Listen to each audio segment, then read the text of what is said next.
Hello, my very dear Aquarius. Excuse me. The first thing that I started seeing was a sprinkler, like you would use on a lawn. And it's the kind of sprinkler that rotates and goes spreading water out. But what I'm being drawn to is the green, it's green, the green hose that has been crimped. So somebody has bent it. And I don't know if you've ever worked with sprinklers, but it's something that was very, very common when I was growing up, that people would put sprinklers on their lawn, and during the hot days, kids would run through them as part of just cooling off and playing. And depending upon the kind of sprinkler, because there were the ones that just went like that, very gradually back and forth, sending an arc, and then there were those ones that went around. Different approaches, but what's relevant to this one is it's a green hose and somebody has bent it. When you bend a hose, you limit the amount of water that can go through it. The fact that it's a green hose tells me it's heart chakra, and the fact that somebody has crimped it says to me, and that the water's not moving through it, says to me that there has been some emotional repression that has gone on for you. Now, of course, this will not be for all Aquarius, or for all Aquarius right now. However, I am very much getting the feeling that this is something that elements of this are true for many Aquarians. So what would this look like in real life? What I'm feeling as I'm reading this, because of the cards that I'm getting here as well, is that there's been a tendency for you Aquarians to not always say exactly what you mean. You may hint at it, you may sometimes say it out loud, but for the most part, the sense that I'm getting with this, let me give you an example, would be not wanting to go to an event. Just not wanting to go because you're tired. Or it doesn't interest you. But instead of saying that, you'll make an excuse not to go. And you'll say, well, I'll just tell them that I'm not going because I have to work, or because I have an obligation this way, or because I feel like I'm getting a cold. And none of it's actually true. It's more just because you have difficulty saying you won't. So you will instead say you can't. What this does is it does two things. One, it disempowers you because you're not standing up for yourself. You don't feel like you have a right to stand and say, no, I don't want to. And the other thing it does is it gives the other person misinformation. It gives the other person, thank you very much, it gives the other person misinformation about who you are in relation to them, who you are as a person. Maybe you really, really don't want to go to the fairground, but you're going to go because, or you're not going to go, but yeah, geez, I really wish I could, but they're going to have it in their head now. Oh yeah, she really likes the Midway, so I'll try to make it happen next time for her, or we'll reschedule things so that she can come along. You've just created a whole bunch of confusion when you could have said, no, thank you so much, but I'm just not into Midways. The thing almost is, there's two things. Well, okay, there's more. Excuse me. The thing about that is, when you're giving somebody a misperception about you, that was a very, very simple situation. But when it's a relationship, when you're in a relationship, what I'm just being reminded of here is it's not just that it's about boundaries, it's about drawing a line. And thank you very much. I'm being reminded of something in my own life to illustrate this. And basically it is, you can draw a line, but if you don't enforce the line, it's as though you haven't drawn it. People will continue to step over it. And so drawing a line can be, you can not draw a line by the way I just described it, Or you can draw a line and say, no, I don't want to go, but then go anyway. Or the next time they offer, go anyway. So then they're going to have it in their mind. It doesn't matter if you said no once, because you went once. So then if they really want somebody to go with next time, they might expect you to go with them. So of course, this is a very soft example that I'm giving you. But if you can imagine that if this were in a business relationship or in a marriage, unless you speak clearly, state what you mean, state what you're really, really genuinely feeling, give yourself permission to do that, like won't instead of can't, and discipline yourself to do that, then you're going to create a lot of potential for miscommunication and for the other person to kind of ignore what they sort of know but isn't convenient. That can breed all sorts of resentment. And that's not something that Aquarius is good living in. So then what you do is you put that down and you put that into your body, and then that's not good. You don't you don't. I'm going to speak coherently now.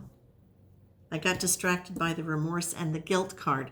Part of it is guilt. Part of it is you feeling like if you say no to somebody and you disappoint them, that you've done something bad. Aquarians, my dears, you've actually got really, really big hearts. And it's very, very hard for you to turn away from people that seem to need you. But it's interesting. It's like you've got to discipline yourself to play. You've got to discipline yourself to say no and take care of that. So here's a way to discipline yourself within the kind of contexts that I have described. If you know you're a people pleaser, or if you know you're a caretaker and that you have a really hard time saying no to somebody when they tell you they need you, or changing a situation that has gone on and now you're frustrated with and don't want, say to yourself this: now, whenever anybody asks me to do anything, or when this subject comes up, I'm going to give myself 24 hours before I respond to it. I say 24 hours, maybe because you want the night to think about it or not to think about it. But whatever amount of time you feel is relevant for you, it might even be, I can't do that right this minute. I need to just step out of the room for a minute and get some air. It might be, you know what, I will get back to you in 24 hours. It might be, I'm having a problem with this situation I find myself in, and I realize that I've helped create this situation. It's time now, however, to really reevaluate it according to some of how my needs have changed, or what I'm now aware my needs are. How supporting this situation or continuing on is actually not good for me. That is so clear. It's so easy for people. Well, it may not be easy for them to deal with, but at least what they'll be dealing with is the truth. It is a fact. It's not a suggestion. It's not a hint that they're meant to decode.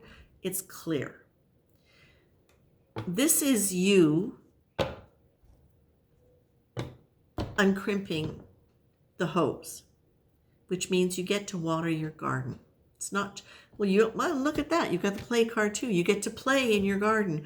You get to let your emotions be something you play with, something you use to grow new and wonderful things around you. Because Aquarius, that's what you're in the process of doing. That's what you've been building. That's what Spirit has been nudging you towards. So now what Spirit is saying is, please look at whatever situation in your life, what your role is in your life right now, that is not in alignment with what you truly feel about what you need, about what is good for you. And in the process of this, the forgiveness card comes up, because this is also goes along with not setting the boundary. When we talk about forgiveness, in spiritual terms, we really talk about the idea that certainty and doubt, there you go. We really talk about the idea that forgiveness is understanding that ultimately we're all innocent creatures and that we're here to learn and grow. And I think that's a wonderful space to be in when we can remember it. And the reality is, we can't always remember that. We're not always going to be in that energy. There are going to be times when we're going to really need to honestly acknowledge the feelings that we're having about somebody that are resentful, that are upsetting, that are negative, instead of just going to the, that's all right, we're all here to learn. That's an energy we want to get to, but we can't pretend we're in it. Because if we pretend we're in it, then we are just putting all of that, we're creating a list of wrongdoings and resentments and breaches of trust, or any one of those emotions that make us feel as though we are being taken advantage of, or not respected, or not considered, or used. There's a whole range of how we can perceive it. But if we're still building that list, if we really are not in that energy of, that's all right, we're all here to learn and grow, then we're building that energy of resentment. And that's also about not setting a boundary in terms of speaking your truth. So the idea is, yes, we would like to be able to get to that place of we're all here to learn and grow, and we are. It's a lot easier to get to that place when you are standing up for yourself, when you're able to take care of yourself and draw a line and enforce that line. You've got remorse and guilt, can't and won't, certainty and doubt. Those, as soon as I start getting cards with this or that, this or that, this or that, and I've got 3 of them, I'm looking at that and I'm going, okay, there is contradiction here. There is some kind of conflict here. And it probably means that you've come to the edge of a situation or a state of mind that now is compressing you. And it's asking you to address that. Because a structure is great. We want to build a structure. We all need structures of some kind. But structures, while they are good for the period of time that we can operate comfortably within them, when they become constricted, that's a sign that we've outgrown it, or we've outgrown some aspect of ourselves within it. And now it's time to make an adjustment in that structure. But we can't make the right adjustment if we're not being genuinely honest about what it is we feel and addressing whatever the conflict is within yourself about that. Okay? So you're being asked to say, what was my role in that? And then to really use discipline, the discipline of setting up something for yourself to support your well-being. Okay? So again, it might be the discipline of journaling so that you're staying in touch with your feelings. It might be a discipline of having a meeting with your partner, your business partner, your whoever, your condo corporation, whatever it is, on a regular basis where really stuff really gets said. Okay? It might be setting up weekly therapy sessions. I don't know what that is. I don't know what any of them are for any of you. But the idea of discipline as, how you want to apply this new way of being and this honesty and this truthing as a priority in your life. Okay? Aquarius, the reason this is coming up is because, and it's interesting, it's very similar to something I just did for Scorpio and somebody else last week. It's the idea really that, all of the work that you do for higher consciousness, it's fantastic, it's wonderful, and we need to bring it down into how we live it in our relationship, because that's where the rubber hits the road, right? It's like you can read a book on swimming, but if you don't get in the water, you're not a swimmer. So this is about you bringing that awareness and those lessons, the awareness of self-love, self-care, self-improvement, bringing and personal power, and bringing that into personal power based on your essential divine nature and the strength of that, the power of that, bringing that into your life in a practical way. It won't always be easy. Sometimes it will mean leaving your condo corporation and moving to Nova Scotia. Sometimes it will mean really changing a relationship. And sometimes People will triage themselves out of your life when you stand for yourself in a way that's unfamiliar and uncomfortable for them. That's their choice. It's also your choice to do it or not do it. And it's always got to be what's right for you, not what anybody says to you, including me. Okay? That is it, my dear Aquarians. It is good because when we get this kind of stuff after a lot of the stuff that has been about spirit nudging you into a more positive and really heartfelt creative way of living, this is saying, and this is how you bring it into practical reality, so that you can deal with what needs to be dealt with on the earth plane and expand into it. So for those of you who are dealing with any of this, this is the siren call for you. Okay, Aquarius? I leave you with that. Take care.